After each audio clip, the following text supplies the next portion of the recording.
Good morning, Internet.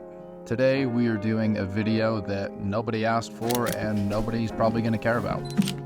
But today we are doing a little monochrome holiday action.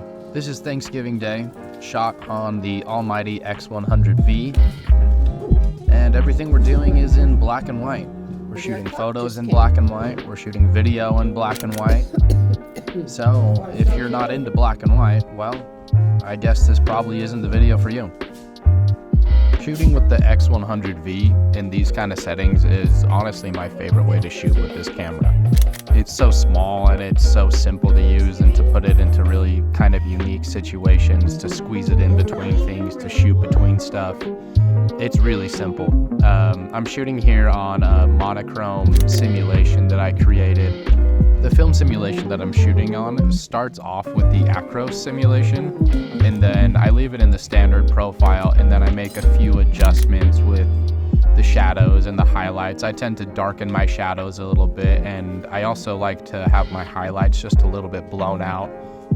Sometimes it gives a really good haze to the highlights and kind of gives things a little bit more of a dreamy effect. And I really like the way that that looks. So shooting around here just in the kitchen while my parents are cooking, while kids are running around playing games and doing whatever, I honestly think the X100V is probably one of the best cameras to do this. It just performs so well, especially when you like shooting kind of with your brain turned off. It's really simple, even in these low light situations. Like the X100V is not considered a low light performance kind of camera, but even though, you know, there's a decent amount of light in the kitchen and stuff like that, the best thing that I found is to just put the aperture at f2 and let the camera figure everything out from there. I have my settings set up in a way that even if it is a low light situation, the camera's not actually going to let the shutter speed go below 1/30th of a second. So that just allows you to really shoot without having to think too much of your settings over and over again. And if stuff starts to get a little bit too dark, then no, you're shit out of luck. It's just too dark.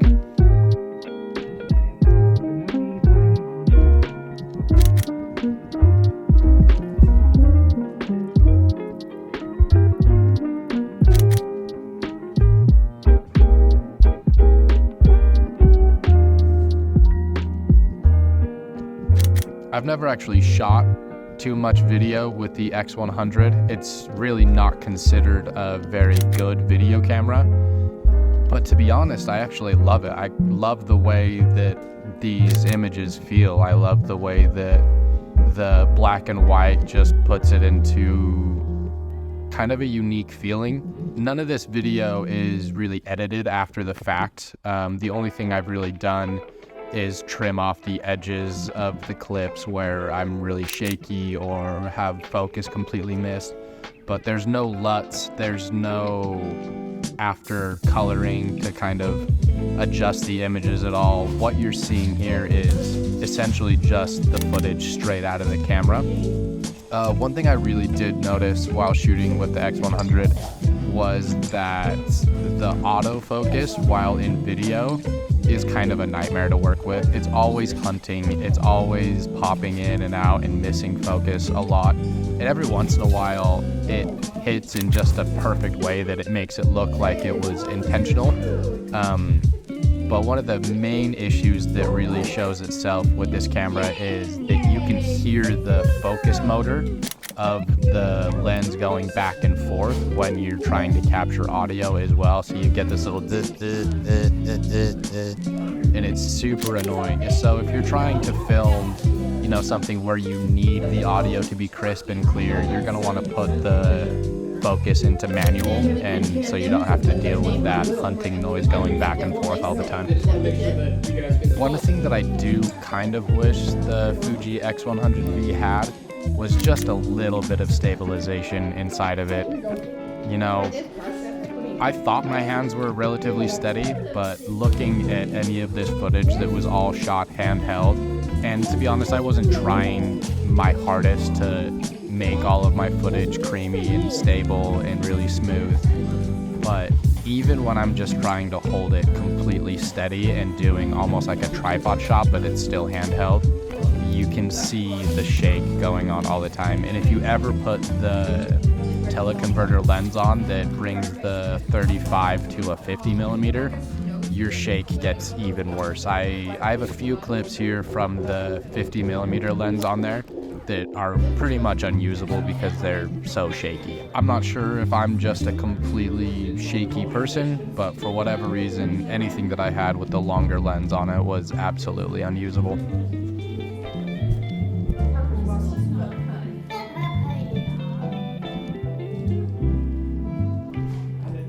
Regardless of the X100's video capabilities, I still think it's probably one of the most useful cameras for everyday, just walk around, taking pictures of casual daily life. It does something to the images that I'm not gonna try and say it makes your images look like film, because let's be honest, it's digital. It's never going to look like film. No matter how good you are, no matter what you do to it, digital will never look like film. And I'm a little bit annoyed with all the people out there trying to make their digital images look like film. It feels like they're just, I don't know.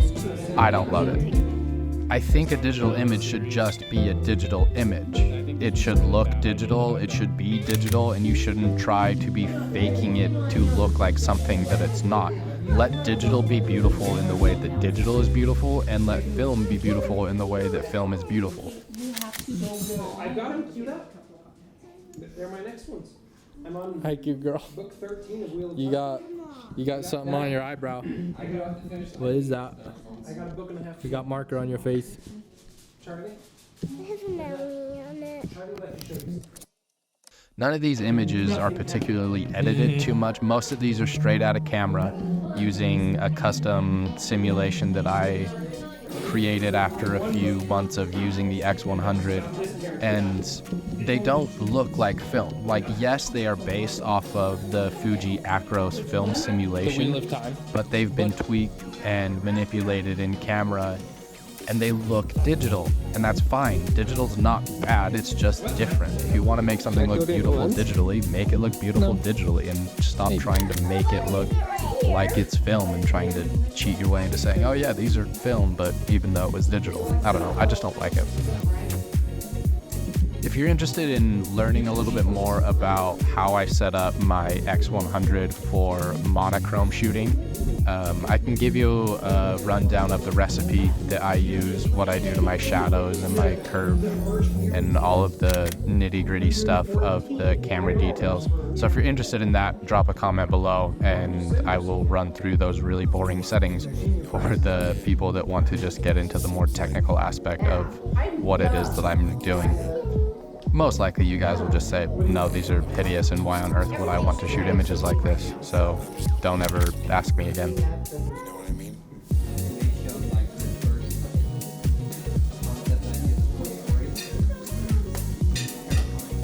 Yeah.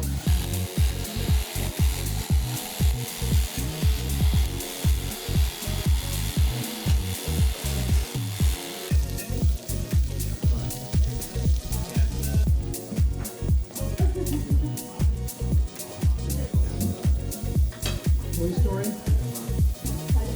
What happened? I think that, is that your spoon, Max?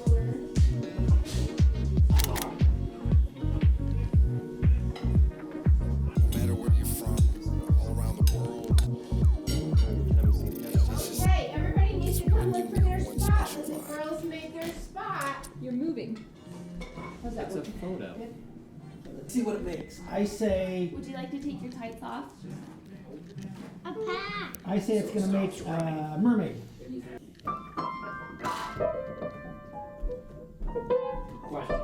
can't take that. Slash.